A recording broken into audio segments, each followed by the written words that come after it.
Kasih tos dulu dong sekali lagi, kanan kirinya lebih semangat lagi. Kita sudah masuk di sesi yang terakhir, sesi ketiga.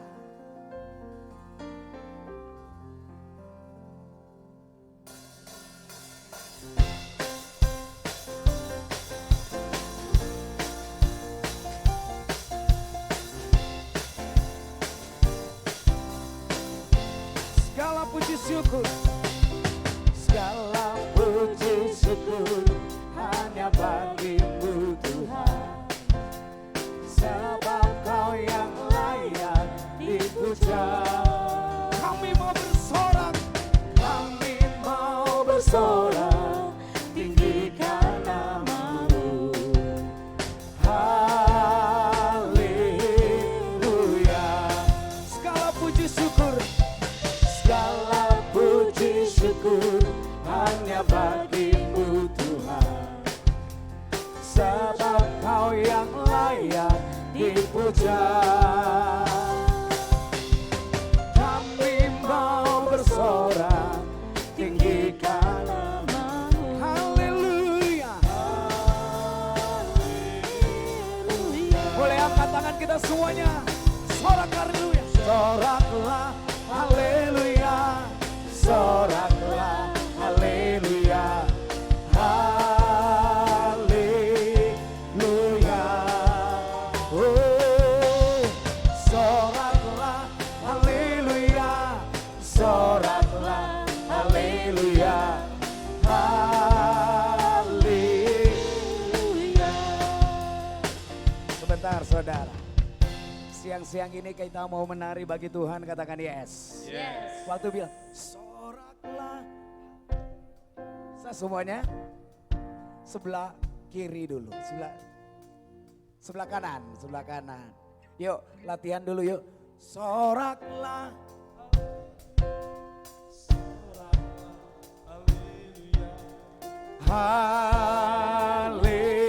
Haleluya. Soraklah haleluya. Soraklah haleluya. Soraklah haleluya.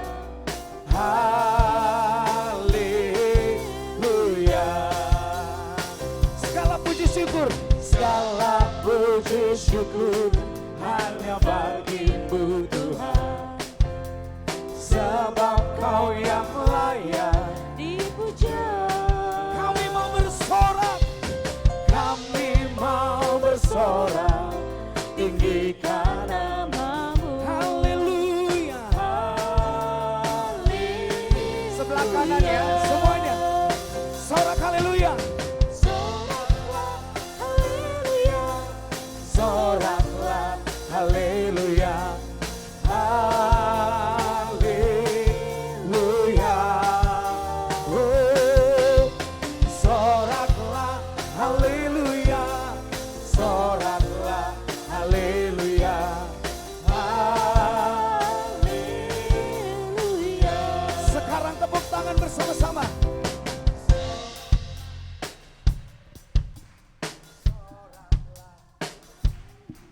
Tinggi-tinggi. Haleluya. Oh, soraklah haleluya, soraklah Haleluya. sekali lagi. Oh, soraklah Haleluya. Soraklah haleluya. haleluya. Oh, soraklah haleluya, soraklah haleluya, Haleluya. haleluya, haleluya,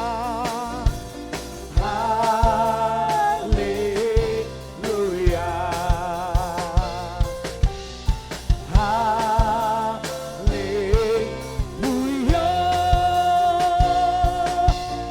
Oh, berikan tepuk tangan yang meriah bagi Tuhan.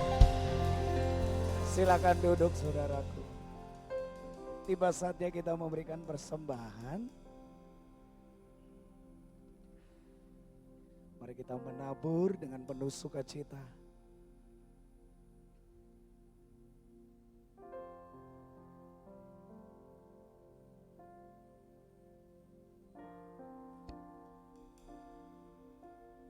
Silakan petugas.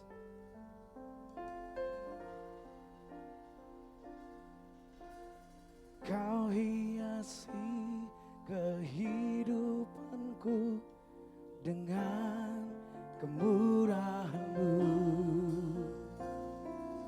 Kau rancangkan masa depanku dengan harapan. Aku ada saat ini, semuanya karena kasih-Mu. Aku hidup hari ini, semua berkat kemurahan-Mu. Terima kasih Yesus, Engkau sangat baik, teramat baik bagiku.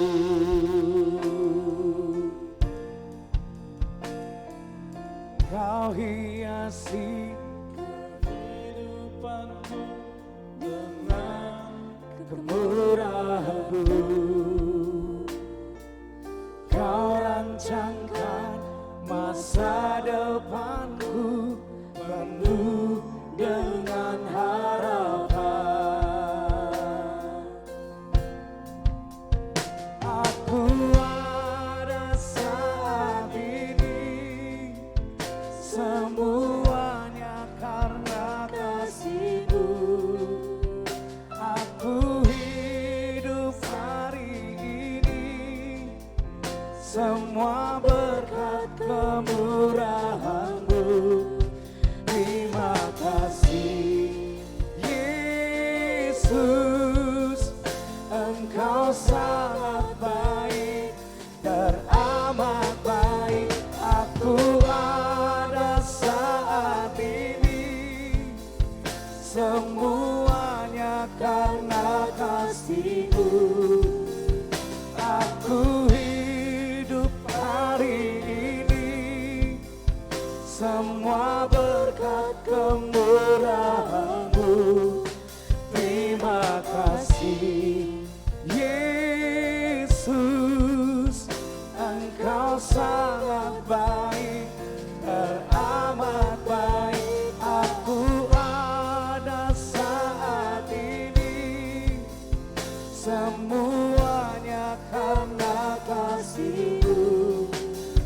Aku hidup hari ini, semua berkat kemurahan-Mu. Terima kasih Yesus, Engkau sangat baik, teramat baik bagiku.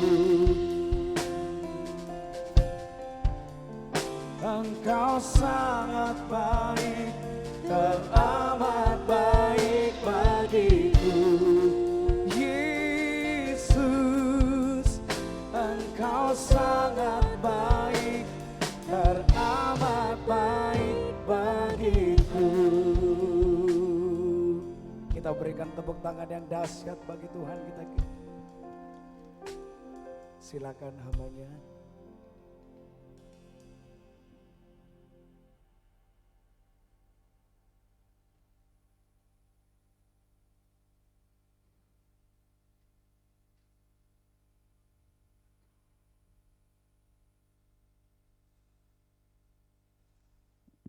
Oke, masih punya energi semua?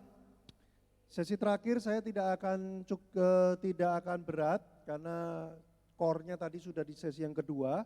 Sesi ketiga kita tidak terlalu berat materinya, tapi saya butuh energi Anda. Karena itu sebab itu, yuk kita berdiri semua.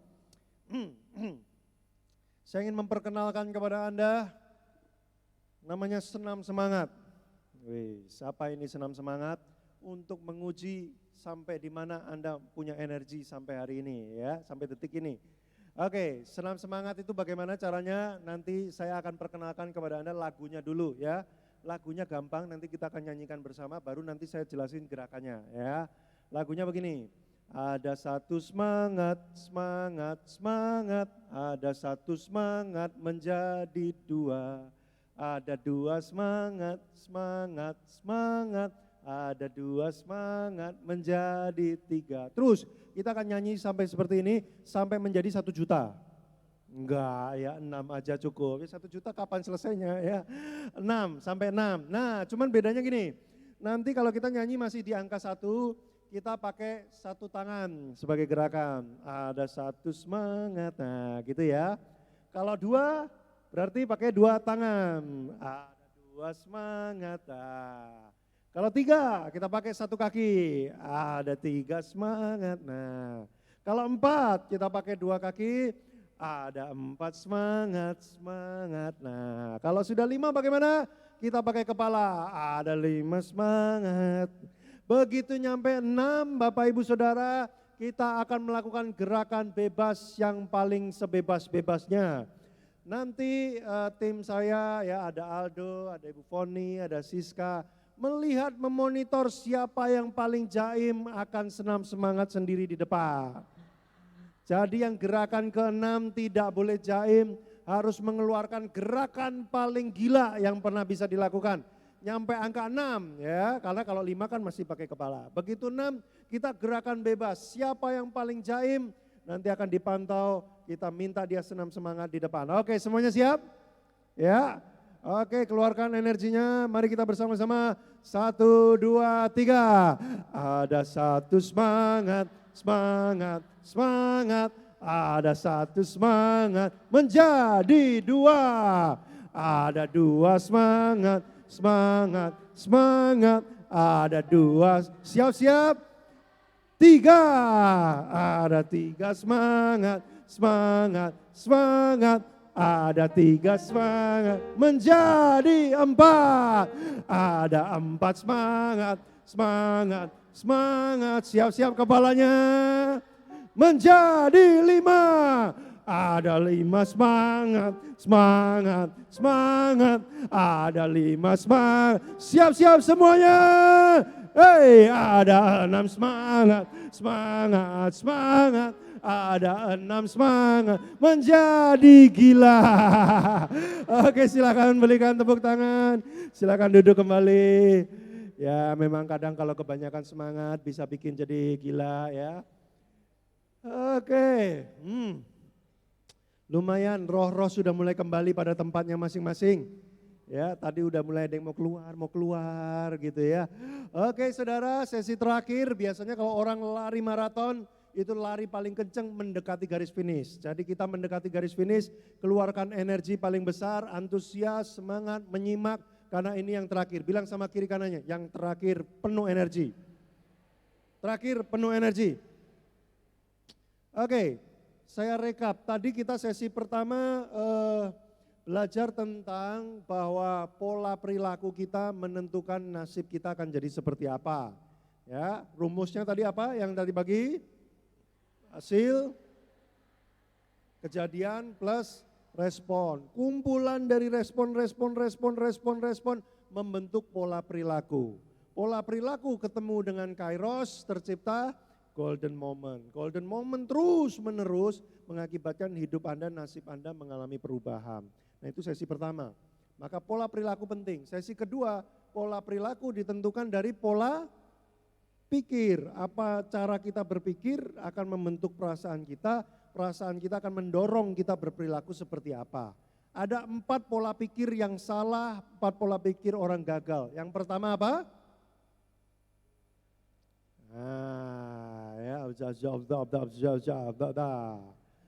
Ayo barusan tadi loh ya, ini belum 1 jam, baru 20 menit ya.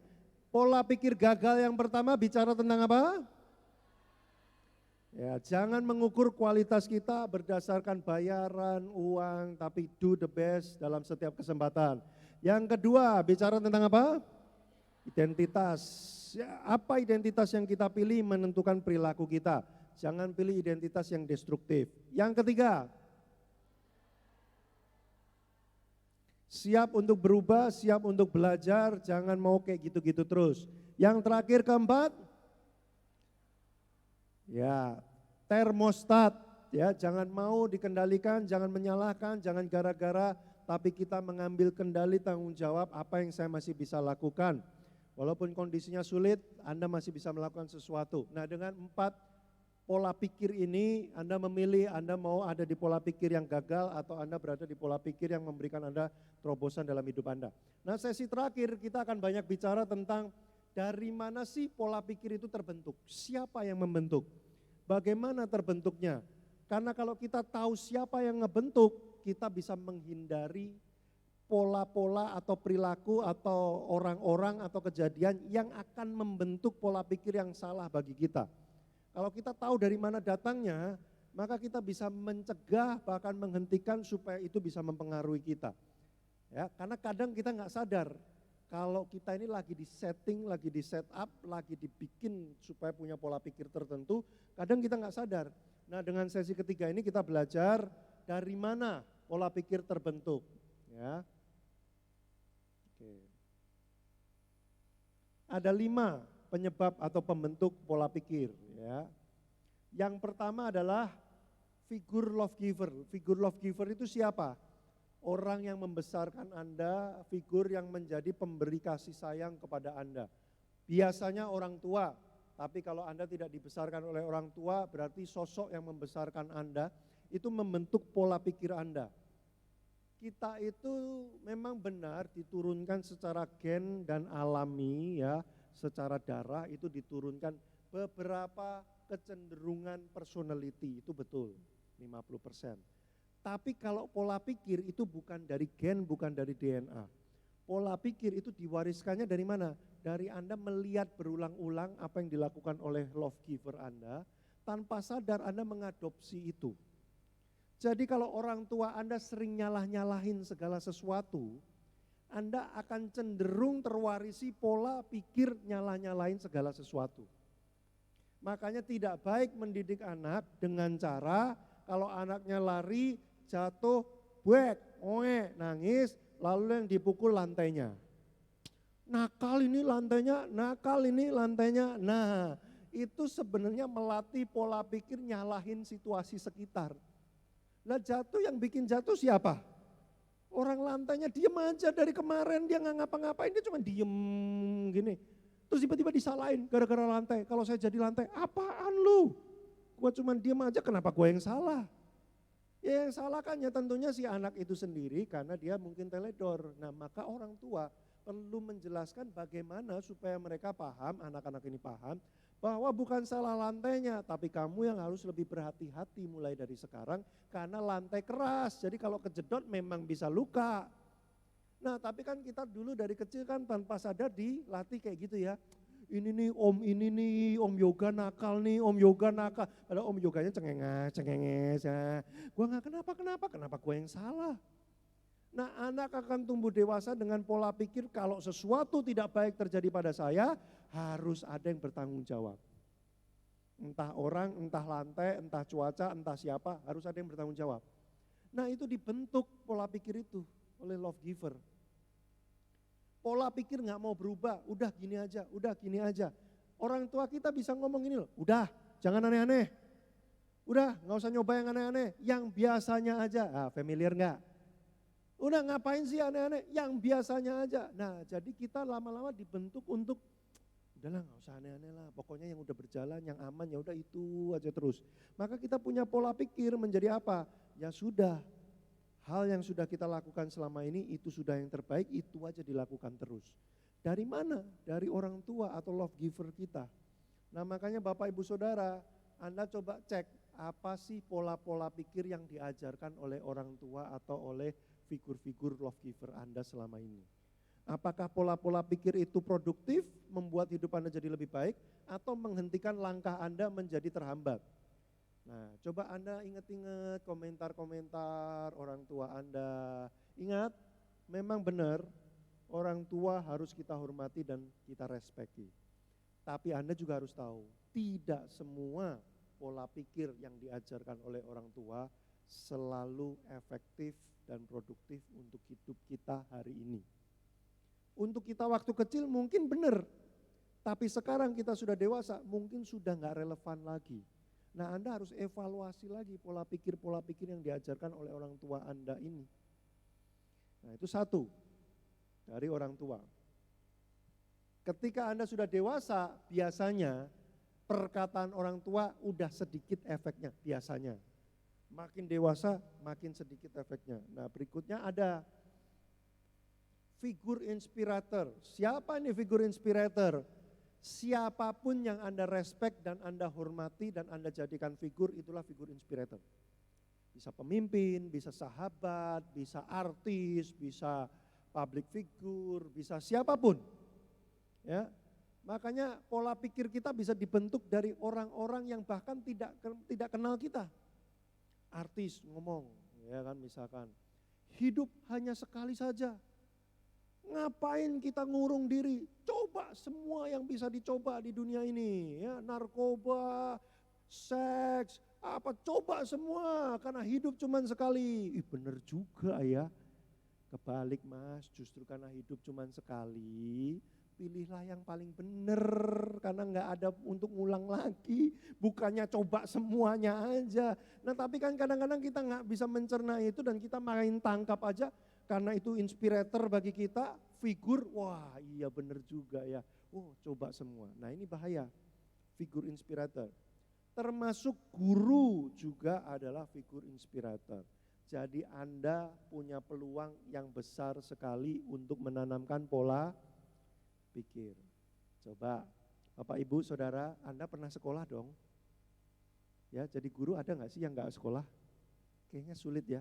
Kecuali guru karate, ya, nggak perlu sekolah, sekolahnya sekolah karate, ya.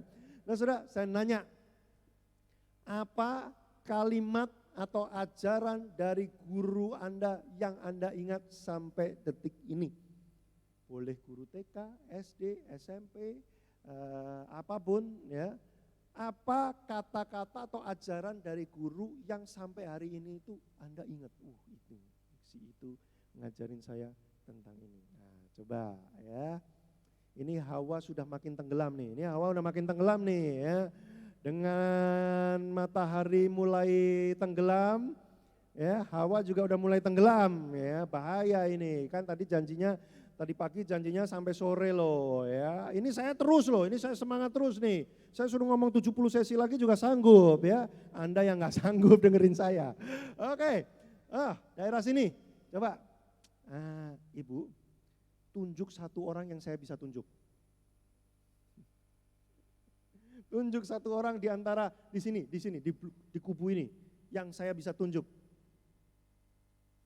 Yang, Miss Ida, Miss Ida, apa ajaran atau kata dari guru di masa lalu Anda yang Anda masih ingat sampai sekarang?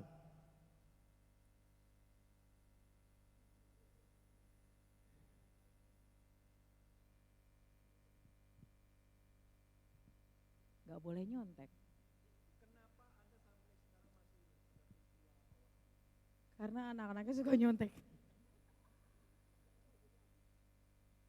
Pas lagi nyontek atau SD suka nyontek ya, terus kemudian gurunya nemuin ketangkap basah. Kayaknya tertangkap basah ya, terus dia bilang jangan nyontek gitu ya. Terus teringat sampai sekarang, jangan nyontek, sampai sekarang inget gitu ya. Nah, oke, coba di sini ya, Mas. Nah, Mas, ya, Mas. Apa ajaran atau kata dari guru yang sampai hari ini Anda masih ingat?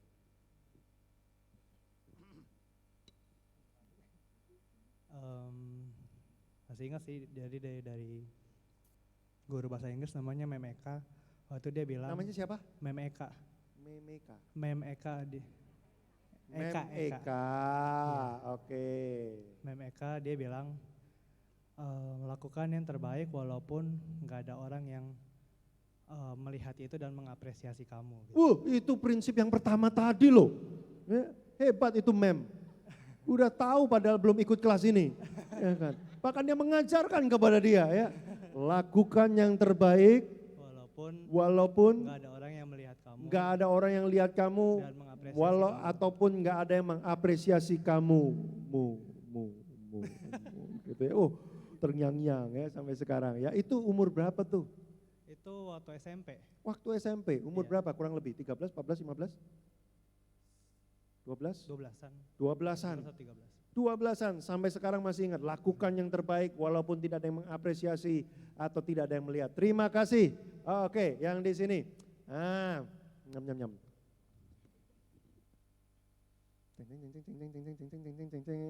Ya. Mas Yoga, tunjuk satu orang yang saya bisa tunjuk. Mas. Siapa? Miss Dewi. Miss Dewi yang mana Miss Dewi? Oke Miss Dewi, apa kata-kata guru yang Anda sampai hari ini masih ingat? Sebenarnya banyak ya Pak ya. Banyak. Banyak. Wah guru-guru Anda sangat luar biasa ya. Sampai ingat semua ya. Cuman ada ini menjadi tadi apa kejadian. Oh, oke. Sampai sekarang jadi saya terapkan ke anak saya. Oh. Kalau kukunya panjang dipotong ya Nak, soalnya ada cacingnya. Saya bilang gitu. Kalau ada kuku panjang tuh dipotong karena Ya. ada cacingnya. Iya, kukunya yang dipotong. Kukunya yang dipotong bukan tangannya ya dan jarinya, jangan. Iya. Diterapkan kepada siapapun sekarang anak-anak. Iya, betul. Kalau kuku panjang jangan lupa di situ ada cacingnya. Sebenarnya biar bersih ya Pak ya. Iya, oke terima kasih. Luar biasa soal potong kuku. Oke, yang terakhir Ibu, Bu. Ya, Ibu. Ya, silakan Bu. Apa kata-kata guru yang sampai hari ini masih diingat? Ajaran atau kata-kata guru? Yes. Ini hawanya di sini nyaris antara ada dan tiada gitu ya. Saya mencoba meraba-raba sulit sekali ya. Hampir sama sih kayak Mister itu. Apa tuh? Kalau Ya, Mister itu tuh ya. Awas lu Mister ya. lakukanlah apa yang bisa kamu lakukan sekarang, itu aja. Siapa tuh yang ngomong Bu? Guru SMP juga. Guru SMP juga, jangan-jangan sama ini SMP-nya ya. Dia ngomong lakukan yang terbaik, itu aja. Ya. Oke, terima kasih, boleh kita berikan tepuk tangan semuanya. Saya ingat waktu saya SD, namanya Ibu Maria. Ada yang namanya Maria di sini? Ya, guru SD namanya Maria ada? Ada. Kenapa ya guru SD selalu ada yang namanya Bu Maria ya? Memang pokoknya kalau punya anak namanya Maria siap-siap jadi guru SD dia nanti. Guru SD saya namanya Bu Maria, wajahnya sangar saudara, galak. Ya sangar, galak, terus kalau ngomong tuh, kalau guru tuh kan biasanya ngomong tuh kayak intelektual, tertata, terus kayak gini. Dia kalau ngomong gak, gitu. Wah jadi makanya saya ingat Bu Maria ini ya. Suatu hari sore-sore itu kelas tambahan sore-sore ya. Udah mau pulang, saya juga bingung. Sampai hari ini saya ingat kata-kata itu ya. Saya bingung, kenapa dia bisa ngomong begitu? Ya, sore-sore udah mau pulang, tiba-tiba dia ngomong dalam bahasa Jawa lagi. Dia ngomong begini. Hidup itu diingat-ingat. Ada masanya kamu naik, ada masanya kamu turun. Jadi jangan belagu, ya. Diingat-ingat, ada masanya naik, ada masanya turun. Sampai sekarang saya ingat. Tapi saya bingung kenapa ya dia ngomong itu, kesel sama siapa sih dia, saya nggak tahu. Tapi itu kalimat terngiang-ngiang sampai sekarang. Jadi saya mendengar kayak wajahnya aja, saya sekarang masih ingat wajahnya waktu ngomong itu, logatnya apa segala macam. Ya pakai bahasa Jawa gitu ya. Saya teringat hidup itu ya ada masanya naik di atas, ada masanya turun. Jadi kalau lagi di atas jangan belagu lu. Ingat terus saya saudara. Ya kan? Nah guru adalah figur inspirator.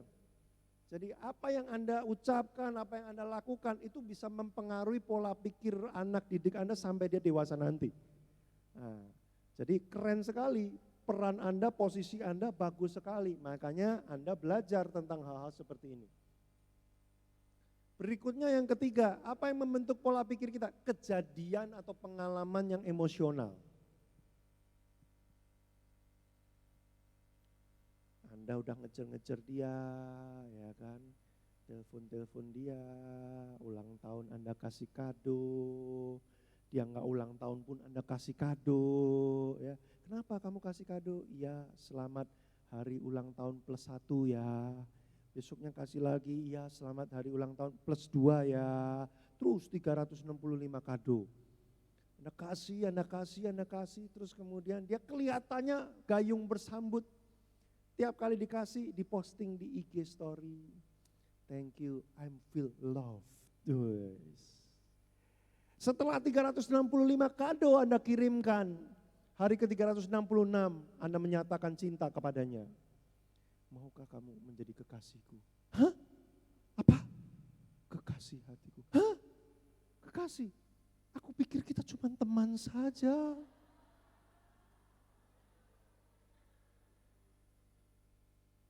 Setelah kejadian emosional itu muncul di kepala, semua pria sama saja. Cuman mau enaknya doang, tapi begitu diajak berkomitmen lari semua pria pengecut.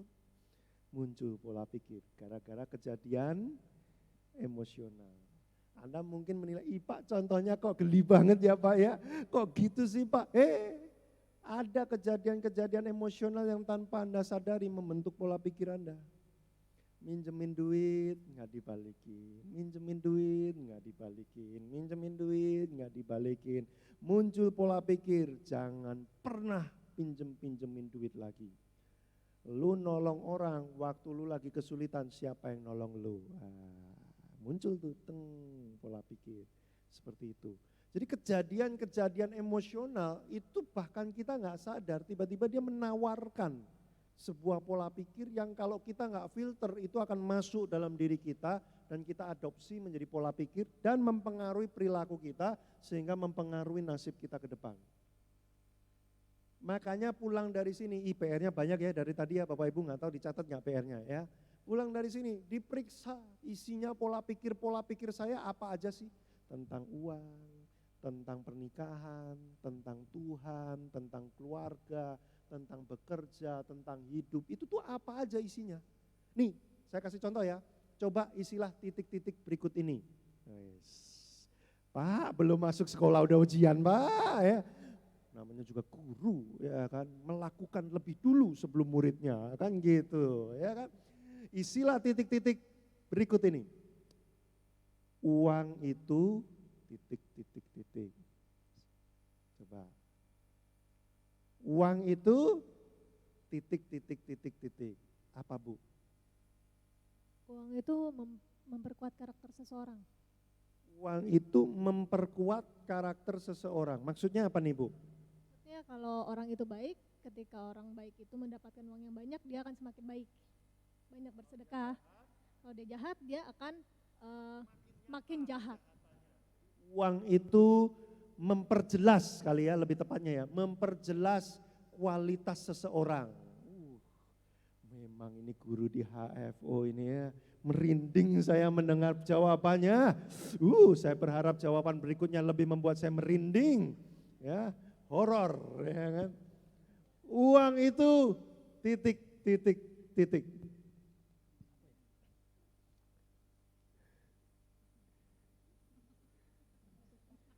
Saya merinding.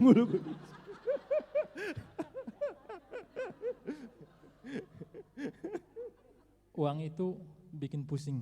Wes, uang itu bikin pusing. Kenapa bisa bikin pusing uang itu ya?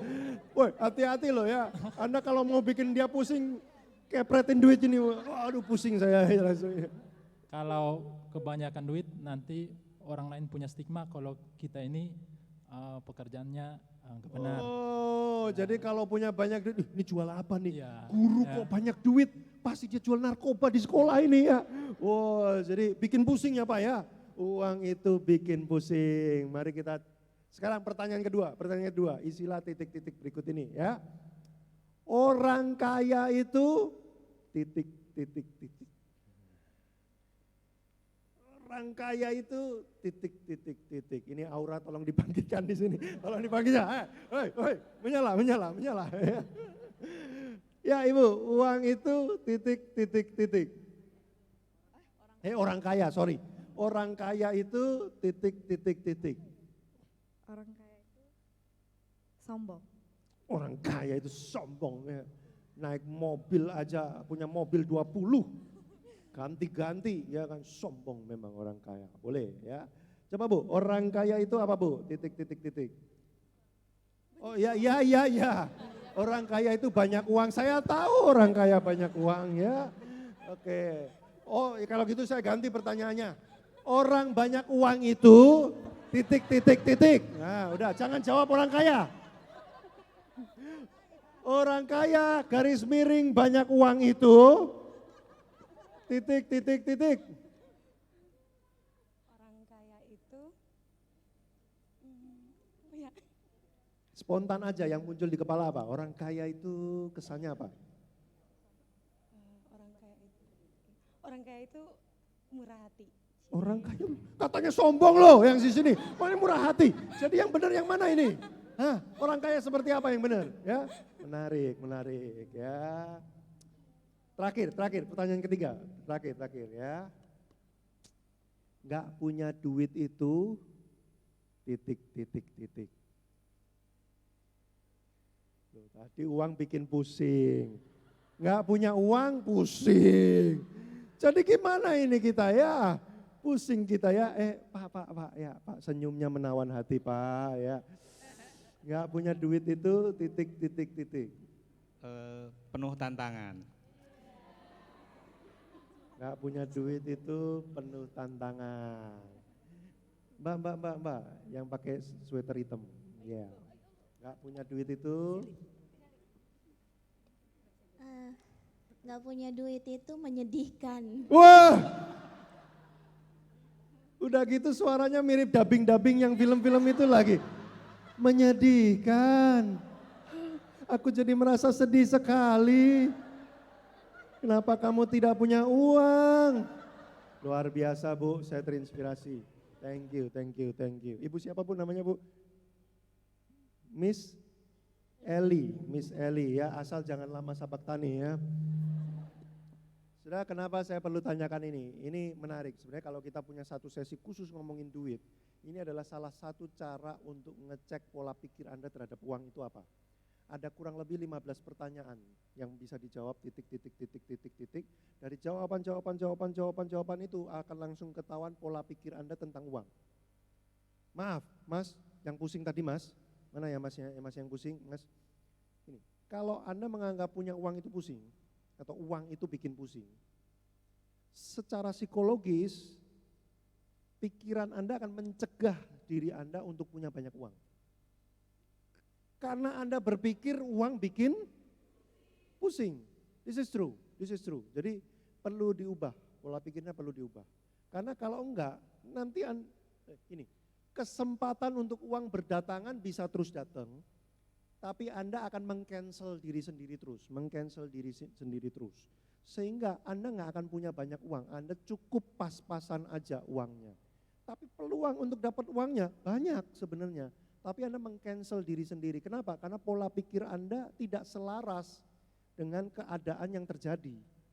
Nah tubuh Anda ini pinter, tubuh Anda ini adalah ingin mewujudkan semua yang dipercayai oleh diri Anda. Makanya saya bilang identitas itu kan penting ya.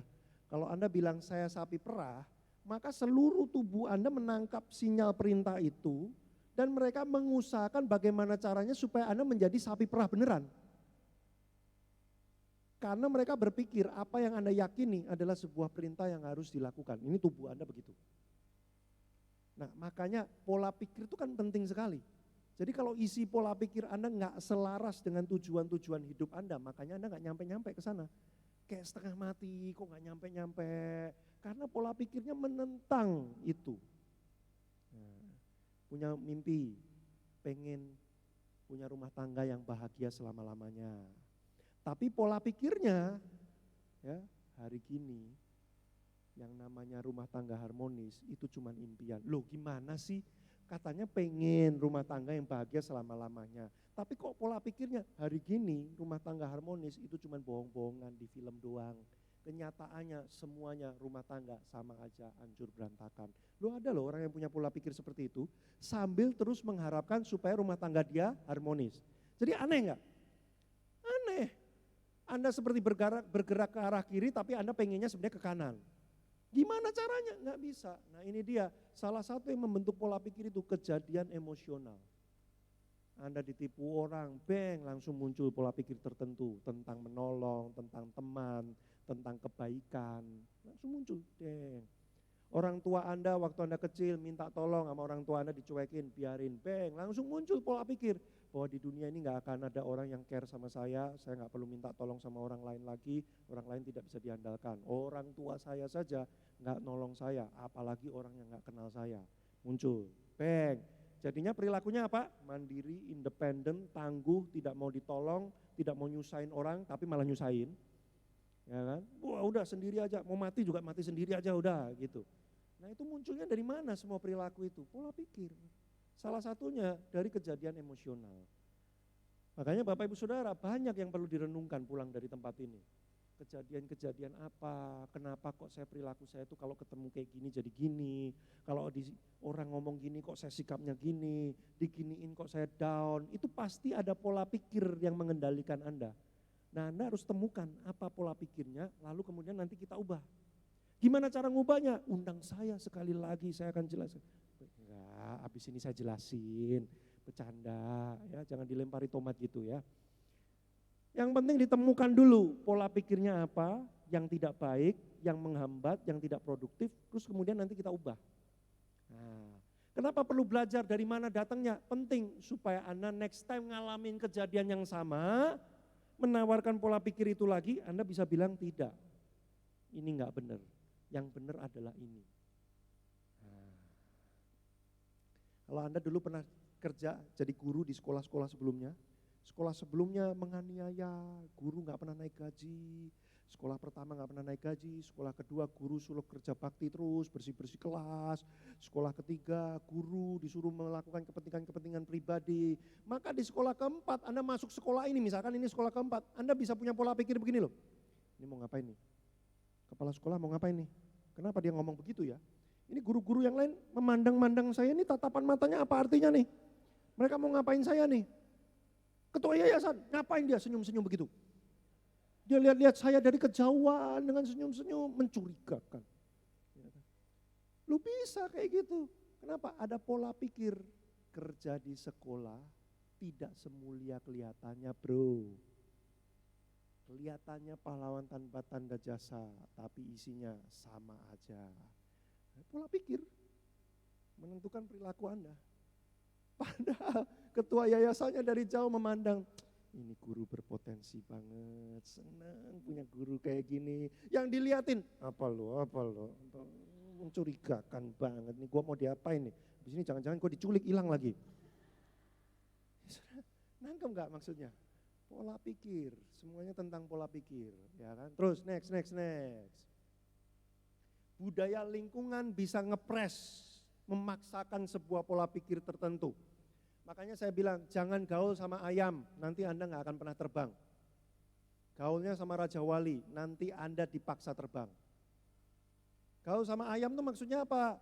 Ayam yang bisanya cuman gini, saya nggak tahu ya, kenapa di setiap organisasi manapun, mau judulnya guru, mau judulnya gereja, mau judulnya lembaga aktivis kayak apa, kayak lembah, apapun organisasi. Kok ya selalu ada sekumpulan ayam-ayam yang kerjaannya tiap hari, lu tahu nggak sih ini, heboh, ya kan? Tahu nggak sih itu, lihat tampangnya senyum palsu tuh, giginya gigi palsu. Ya, lu tahu nggak itu pasang susuk. Ya elah, apaan sih gitu loh. Anda kalau ngumpul sama mereka, nggak akan pernah terbang, Anda terpengaruh nanti pola pikirnya. Anda akan memandang seperti mereka memandang, makanya ngumpul tuh sama yang positif, yang kata-katanya tuh berkembang. Yuk kita mau ngakuin apa lagi nih, ini kita mau dikembangin kayak gimana lagi nih, yuk kita belajar ini yuk. Ada kejadian gini-gini, si itu gini-gini, ya udahlah nggak apa-apa, kita positif aja, kita gitu. Nah cari orang-orang yang model kayak gitu, ngumpul bareng. Nanti pola pikirnya akan menyatu. Begitu Anda ngumpul sama yang para ayam, awalnya Anda nggak berasa, tapi pelan nanti akan membentuk cara pikir Anda. Loh, bukankah di kelas Anda murid-murid juga gitu? Ada perkumpulannya masing-masing kan? Ada perkumpulan buaya, ada perkumpulan ayam, ada buaya yang suka makan-makanin orang lain itu ya. Ada perkumpulan Raja Wali, ini. Jadi salah satu, ini salah satu trik psikologi yang sering dipakai untuk interogasi maupun untuk crowd control. Crowd control itu adalah mengontrol keramaian. Salah satunya adalah kalau ada satu provokator yang menyebarkan toxic mind, pola pikir yang toksik, biasanya penguasa atau siapapun langsung diciduk, di karantina, diisolasi, dia nggak bisa ketemu siapapun, orang nggak bisa ketemu dia.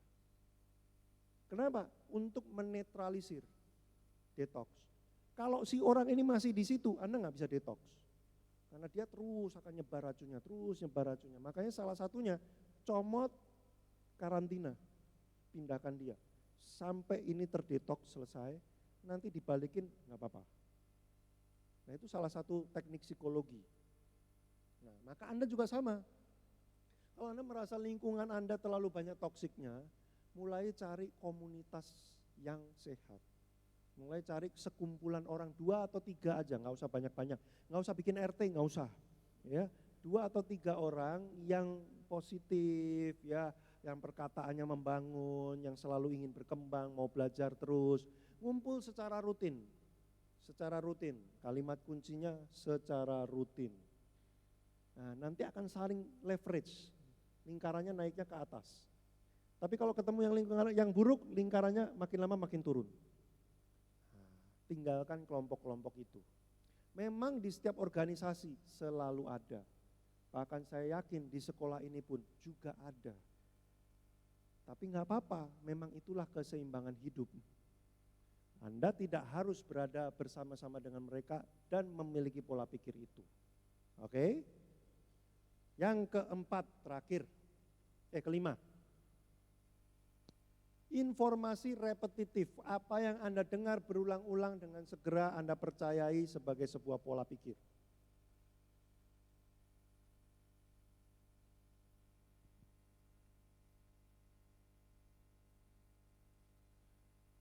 Misalkan pulang dari sini, saya bicara sama Anda, Bapak Ibu Saudara, 5 hari lagi gereja ini akan mengalami gempa kencang, 9,7 SR. Anda kan bilang, apa ini? Dari mana ini? Nggak percaya. Anda keluar dari ruangan ini, ada orang bilang, misalkan saya sudah janjian sama siapa gitu ya, nanti bilang sama si itu, saya dengar katanya kita mau ada gempa nih, 9,7 SR. Oh, masa? Pulang ke rumah, nanti ada yang WhatsApp, siap-siap minggu depan ada gempa 9,7 SR. Terus bombardir, nanti lama-lama dia jadi orang aneh. Minggu depan dia nggak masuk sekolah. Karena dia pikir akan terjadi gempa 9,7 SR. Padahal apakah selalu pasti benar terjadi gempa 9,7 SR? Kemungkinan besar sangat tidak. Tapi kok dia percaya? Karena informasi yang berulang-ulang, repetitif. Nah, terutama dengan anak di bawah 5 tahun, 0 sampai 5 tahun, Anda memang harus mengulang-ulang terus. Makanya kalau yang ngajar di TK dan SD, ya memang jangan bosen-bosen untuk terus ngomong hal yang sama berulang-ulang sampai menjadi pola pikir dia. Karena bagi beberapa orang butuh waktu untuk itu masuk menjadi pola pikir. Rinso membersihkan paling bersih. Rinso membersihkan paling bersih. Terus saja, Rinso membersihkan paling bersih. Anda ke Alfamart, carinya karena membersihkan paling bersih. Tuh, pinter kan, berhasil kan iklannya kan? Karena dimasukin berulang-ulang. Nah, itu metodenya. Jadi sekarang penutup, bangunkan yang sedang tidur ya, penutup. Bagaimana cara ngubahnya kalau udah terlanjur punya sebuah pola pikir, Pak? Saya ketemu nih, kok saya punya pola pikir kayak gini ya, aneh banget, saya juga bingung kenapa saya bisa punya pola pikir model kayak gini. Oh, waktu kecil terjadi gini, oh si itu ngajarin. Oke, sekarang gimana cara ngerubahnya? Gampang. Bilang sama kiri kanannya, gampang. Ya nggak susah, kalau sama saya mah nggak ada yang susah ya, tenang aja. Satu, misalkan nih pola pikirnya, kerja keras percuma, nggak ada yang menghargai. Nah itu kan tidak produktif pola pikirnya kan. Ganti dengan pola pikir yang baru yang menurut Anda produktif. Misalkan yang tadi, ya, kualitas diri saya tidak diukur dari angka dan reward seseorang, tapi kualitas saya, keberhargaan saya diukur dari apa yang Tuhan katakan tentang saya. Misalkan gitu pola pikirnya. Ya kan? Langsung dipraktekkan dengan segera, jangan pakai dipikir-pikir lagi. Bener nggak ya? Kan kok bisa gitu ya? Anda sudah tahu itu kebenarannya seperti apa, langsung praktekin. Jadi bukan cuma diterima, tapi langsung praktekin. Jadi harus ada sesuatu yang dilakukan untuk mempertegas bahwa Anda sudah mengadopsi pola pikir itu. Contoh, isilah titik-titik berikut ini. Nah ya, isilah titik-titik berikut ini ya. Semakin banyak memberi, titik-titik-titik. Coba. Semakin banyak memberi, semakin banyak menerima. Ah masa. Waktu Anda ngomong kayak gitu, di sini ada yang melawan enggak? Nah, kalau di sini kayak, ah masa sih? Ah berarti pola pikirnya belum, itu belum. Harus sampai di sini yakin firm. Nah begitu Anda sudah misalkan, semakin banyak memberi, semakin banyak menerima. Langsung praktek, terus menerus. Kalau perlu dijadwalkan intentional. Seminggu sekali saya memberi sejumlah ini dalam bentuk ini kepada ini. Terus dijadwalkan, praktek, terus praktek terus. Nanti di praktek kesekian, tubuh Anda mulai ngerti, oh ini yang diinginkan. Sehingga akan mendukung supaya itu terjadi. Makin Anda banyak memberi, Anda akan makin banyak menerima. Ih Pak kok kayak main sulap ya? Emang. Masa sih Pak segampang itu? Iya, percaya saya. Kalau nggak percaya 3 bulan lakukan ini nanti report sama saya hasilnya apa. Tapi yang benar konsisten loh. Yang jenis pertama ya, lakukan terus menerus intentional konsisten. Kedua, ini yang saya bilang tadi, temukan lingkungan atau support system yang juga praktekin hal yang sama. Lalu bareng-bareng, lalu saling cerita. Wih kemarin saya habis ngasih ini, pemberian ini. Ih saya kemarin habis ini. Terus. Nanti makin lama itu akan makin terbentuk dengan kuat. Kemudian yang ketiga, supaya itu menjadi makin kuat, Anda ceritain sama orang lain. Ih gila loh bro, makin banyak memberi makin menerima. Yuk ajak orang untuk praktekin itu bersama-sama. Nah ketika Anda praktekin 1, 2, 3 secara konsisten setiap hari terus menerus, dalam 3 bulan Anda mengalami perubahan akibat dari pola pikir yang berubah. Jadi mana yang Anda mau ubah dulu, terserah, Anda pilih di rumah. Saya mau ubah pola pikir tentang apa, Anda pilih, Anda praktekkan 1, 2, 3. Oke, sudah selesai materi saya. Sebelum saya tutup, ada pertanyaan? Luar biasa. Energinya teler semua. Wah, Bapak Ibu ya. Yuk, ada pertanyaan sebelum saya tutup? Gak ada? Kalau nggak ada, saya akan tutup dengan bagian terakhir. Ya, thank you Bu.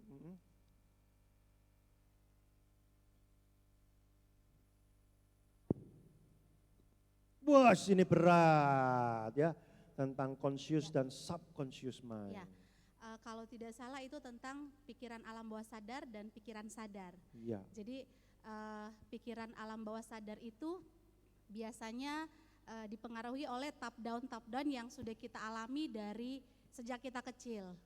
Nah, apakah ini yang bisa disebutkan dengan informasi repetitif yang tadi Pak? Kemudian bagaimana cara mengubah, kayak misalnya saya, waktu saya kecil itu sering sekali orang tua, waktu saya kecil kan dulu saya gemuk ya Pak. Sering sekali orang tua itu, orang tua, keluarga atau orang-orang di sekitar saya bilang, dulu saya dibilang gemuk seperti itu, walaupun memang gak gemuk-gemuk banget. Tapi akhirnya pola pikir itulah, top down itulah yang saya serap di subconscious mind saya yang sampai sekarang ketika saya mulai agak orang bilang cabi, itu mulai mengganggu saya, yang akhirnya Saya saya harus gemuk nih, diet. waduh saya gemuk nih gitu. Ya, saya harus diet. Padahal sebenarnya banyak orang yang bilang, segitu mah udah cukup, seperti itu Pak. Nah, yang saya mau tanyakan itu, bagaimana cara merubah pola pikir yang itu sudah tertap down sejak kecil di subconscious mind seseorang, seperti itu. Oke, jawabannya yang tadi 1, 2, 3 langkahnya. Cara mengubah ya. Cara mengubah 1, 2, 3 yang tadi. Masalah gemuk, kenapa menjadi masalah? Karena gemuk diasosiasikan dengan jelek atau sesuatu yang buruk. Ya kan? Kalau enggak ngapain kita bingung menjadi gemuk kalau gemuk sama dengan baik, kan gitu kan? Kalau gemuk sama dengan buruk itu sebabnya ketika kita menggemuk kita menjadi panik. Karena gemuk diasosiasikan dengan buruk. Nah, makanya kalau mau mengubah, maka yang diubah adalah asosiasinya. Pola pikir tentang gemuk itu tidak selalu identik dengan buruk. Nah, makanya supaya tidak salah, gemuk di berapa kilokah yang disebut yang disebut masih dalam tahap baik, sehat dan normal dan oke. Supaya nanti gini, kalau Anda ganti nih, gemuk itu cantik, gemuk itu baik, gemuk itu sehat ya. Nanti Anda jadi kebablasan jadi gemuk sekali. Karena Anda pengen sehat sekali, cantik sekali kan gitu kan. Jadi harus dibikin pada berapa kilokah dengan tinggi sekian, bahwa gemuk itu sehat, normal dan baik-baik saja tidak masalah. Nah itu terus di-remind, terus kayak tadi ya kan, terus di-remind, terus diceritakan pada orang, terus mendengar informasi tentang itu, sampai diri Anda percaya bahwa pada tinggi sekian, berat saya sekian kilo, saya baik-baik aja. Nah dengan gitu nanti Anda nggak akan panik lagi, gitu. Nah jadi pakai 1, 2, 3 tadi langkahnya, itu berlaku untuk umum general. Saya Jadi udah pernah mencoba sih Pak, untuk seperti itu. Tapi ketika ada trigger, itu sulit banget gitu untuk. Oke, kalau kayak begitu kasusnya sudah lebih dalam lagi, ikuti training saya 3 hari. Enggak, just kidding, walaupun benar sih. Tapi gini, berarti itu ada kejadian yang traumatis yang harus diberesin. Jadi ada kejadian di akarnya yang harus diberesin, kalau itu nggak beres, nanti muncul ke atasnya masih muncul terus. Nah berarti harus dilacak apa peristiwa pertama kalinya yang membuat itu muncul, nanti kemudian itu diberesin, baru kemudian nanti ke atasnya bisa beres. Jadi yang 1, 2, 3 yang saya ajarkan tadi itu adalah bagaimana penetrasi dari luar ke dalamnya, dari luar ke dalam, disusupkan terus menerus ya. Yang dari dalam keluarnya panjang sekali, saya tidak bisa menjelaskan sekarang memang karena keterbatasan waktu. Tapi tips dari saya adalah coba cari peristiwa apa yang traumatis atau emosional sekali berkaitan dengan itu. Lalu berdoa dan berdamai dengan peristiwa itu. Nanti itu akan sangat menolong sekali. Itu tips versi cepatnya. Gitu. Oke? Oke, ada lagi? Yes. Ya. Ya, ada 2 ya. Habis itu yang di depan sini ya. Oke, terima kasih. Pertanyaan saya Pak, apakah ada hubungannya golden moment sama dengan passion? Lalu bagaimana ketika golden moment itu kita dapat, ketika golden moment itu kita dapati, kita siap gitu loh. Terkadang-kadang kita mungkin golden momentnya agak naik gitu, jadi membuat kita, ini benar nggak ya golden moment saya bisa nggak ya, atau gitu. Itu aja Pak, terima kasih. Oke, golden moment dengan passion hubungannya apa? Hubungan mereka baik-baik saja. Ya. Passion itu cuma menolong Anda supaya Anda itu terus maju terus, tidak pernah kehilangan semangat sampai ketemu golden moment. Jadi passion itu membantu memelihara semangat di dalam diri Anda. Makanya kalau Anda ngerjain sesuatu yang Anda passionate kan Anda lebih tahan lama kan. Hanya menolong supaya Anda itu bertahan sampai nanti bisa ketemu golden momennya. Itu hubungannya. Terus kemudian gimana kalau golden momennya tiba-tiba, tiba-tiba ya saya ditawarkan untuk mengelola sebuah sekolah internasional dengan murid 3.000 gitu kan. Loh saya jadi guru tiba-tiba jadi ini bener apa enggak gitu kan ya. Apakah saya memang di situ atau enggak. Nah untuk itu cuma soal pilihan. Apakah Anda memilih mengambilnya atau tidak? Apakah Anda siap untuk itu atau enggak? Enggak ada yang tahu sampai Anda mengambilnya dan menjalaninya. Anda bisa mengira-ngira, kayaknya siap, kayaknya enggak siap, tapi kan enggak akurat.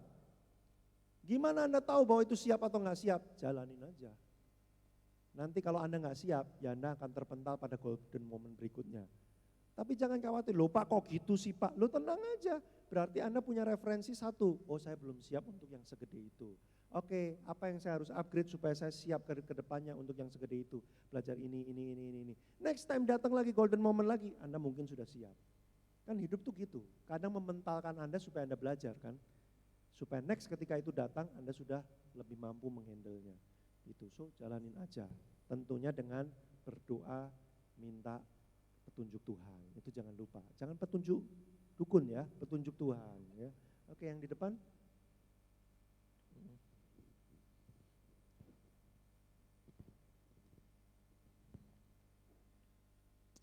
Bertahan dengan saya 5 menit lagi ya, 5 menit lagi. Iya Pak, terima kasih. Ini lebih ke kepribadian juga Pak. Kebetulan kan kalau saya ini tipe melankolis perfeksionis Pak. Jadi kadang, iya Pak, jadi kadang kalau misalnya saya udah merasa saya berikan yang terbaik, terus ada komen orang Pak. Komen orang yang, wah itu kok gitu, jadinya saya down dan saya kepikiran banget apa saya yang salah, apa saya yang gimana. Nah itu Pak, jadi itu bisa mempengaruhi satu harinya saya Pak. Gitu. Wow. Mungkin juga bisa saya bawa ke keluarga. Nah seperti itu Pak, itu gimana ya Pak untuk antisipasinya? Oke, berarti ada sebuah pola pikir tertentu tentang kritik atau tentang penolakan atau tentang koreksi. Mirip kayak saya Bu, saya orangnya juga perfeksionis habis. Terus saya tuh orangnya all out banget. Jadi ketika saya sudah melakukan sesuatu, terus orang masih kritik atau bahkan orang bilang ini jelek, itu saya kayak udah lu bikin sendiri aja.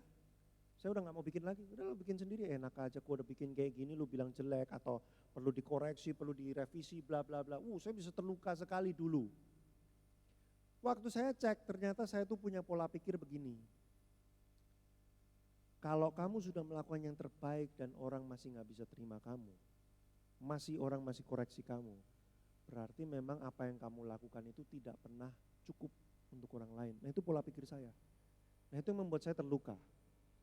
Nah ibu harus cari ada kalimat apa yang muncul. Biasanya itu sepersekian detik waktu orangnya ngomong, revisi lagi deh ini jelek banget. Itu biasanya tuh kayak ada tiba-tiba muncul di kepala kita tuh kayak entah orang ngomong atau Anda sendiri ngomong tuh kayak kalimat, ini orang kok gak bisa ngehargain orang lainnya, gua ini udah gini, biasanya itu muncul. Nah itu belief, itu pola pikir. Nah itu yang harus dirombak, diganti.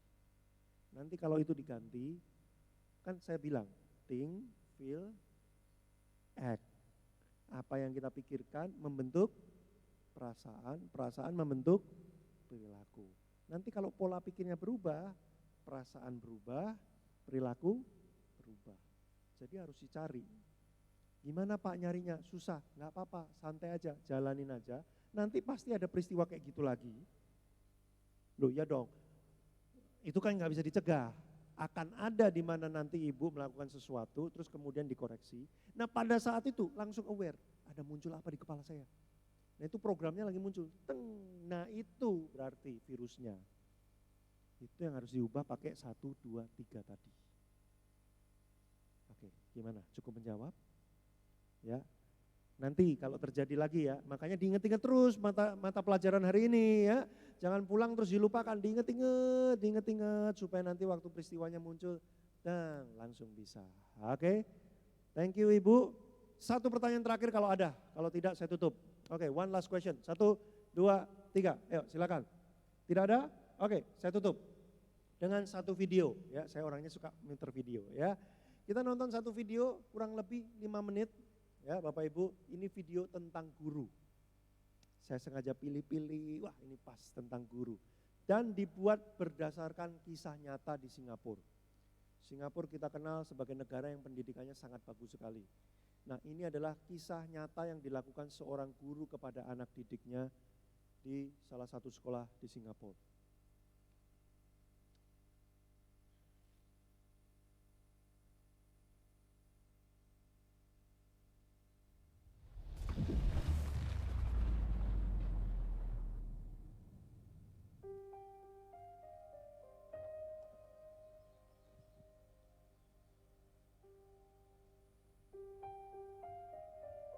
alumni mengunjungi sekolah lamanya.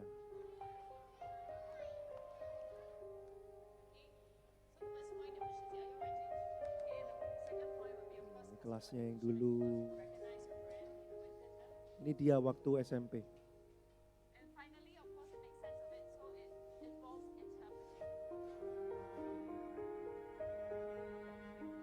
Orang tuanya meninggal menjadi yatim piatu.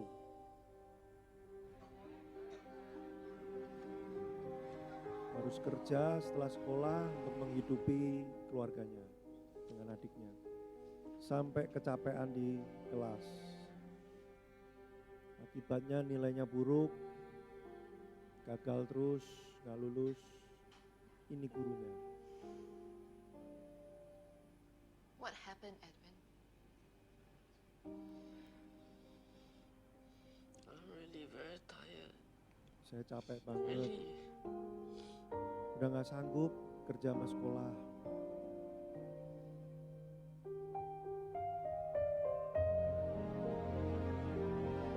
Gurunya mulai spend waktu, kasih waktu untuk ngajarin. Karena gak punya orang tua lagi, gurunya perhatiin juga. Thank you for dinner, Mrs. Strong. You're welcome. You can treat me when you're successful.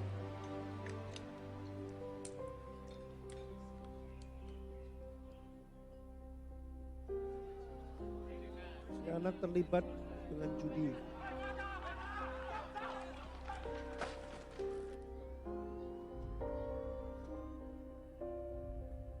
Sekolah ditinggalkan, walaupun sudah keluar dari penjara, dia nggak sekolah lagi.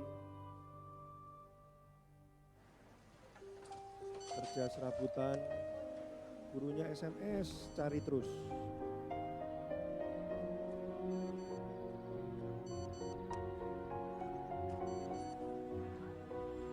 Satu hari,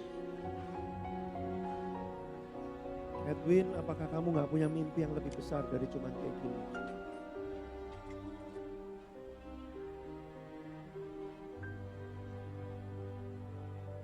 Mrs. Chong. Nah ini sekarang. It's time for dinner.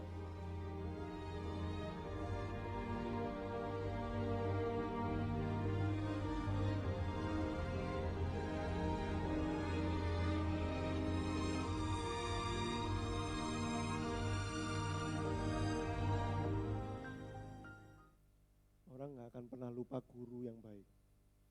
Mengajarlah, maka engkau akan takjub dengan perbedaan yang akan kau buat. Sudah suatu hari saya pergi ke Semarang, ada satu sekolah di situ. Sekolah ini menerima siapapun untuk sekolah di situ. Mulai yang bisa bayar sampai yang nggak bisa bayar. Tapi lebih banyak yang nggak bisa bayarnya. Saya ngobrol dengan beberapa guru di sekolah ini, saya diminta untuk ngasih seperti ini, persis. Seminar seperti ini, bukan cuma sama gurunya, tapi juga dengan murid-muridnya. Lalu saya mendengar cerita-cerita apa sih, Bapak Ibu apa sih yang kalian lakukan di sekolah ini. Dan mereka mulai cerita satu persatu, saudara. Orang-orang murid-murid yang nggak bisa bayar ini seringkali kayak tadi. Nggak mau sekolah, ada di terminal, judi, jualan serabutan dan sebagainya. Terus kadang orang tua usir mereka dari rumah, mereka tidur di terminal, di pinggir jalan. Saudara, guru-guru di Semarang ini yang mereka lakukan adalah mereka cariin sampai ke terminal-terminal karena berapa hari nggak masuk sekolah. Dan guru-guru ini tahu biasanya kalau kayak gitu ini diusir dari rumah. Yang dilakukan setelah jam sekolah, saudara, guru-guru ini pergi ke terminal-terminal untuk cariin si anaknya lagi menggelandang di mana. Kemudian dibawa ke asrama, mereka punya asrama yang bisa ditinggali gratis untuk siapapun. Tinggal di situ sampai nanti orang tuanya baik, terima lagi dan sebagainya. Saya lihat saudara gaji mereka, terus terang guru-guru ini.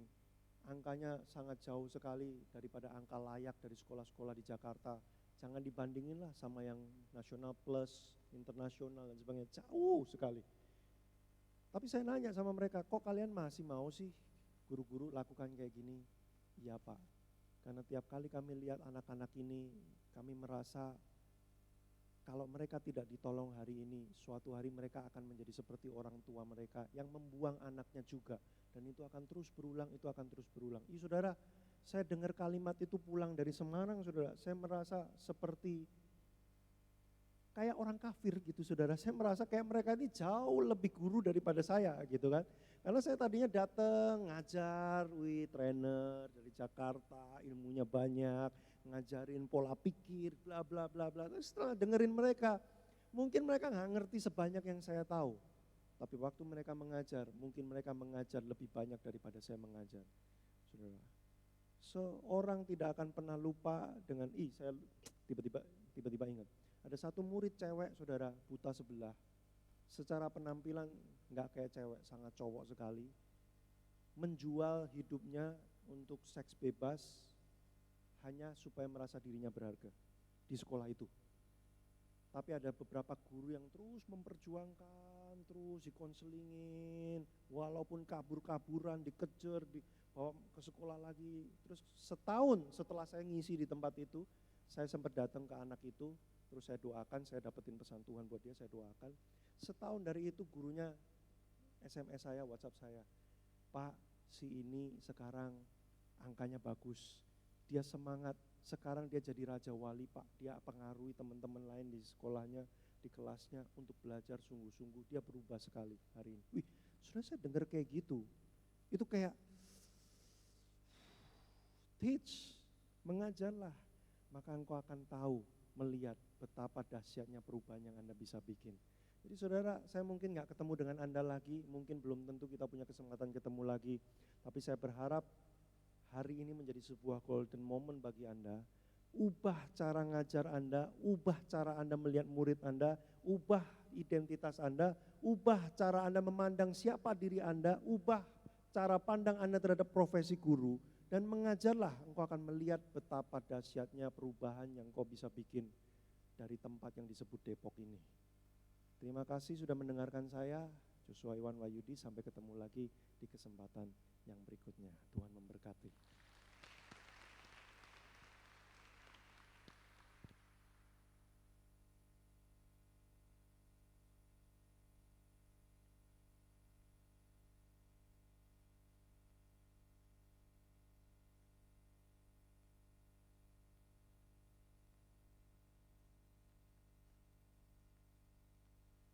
Kita lanjutkan saudaraku untuk coffee break.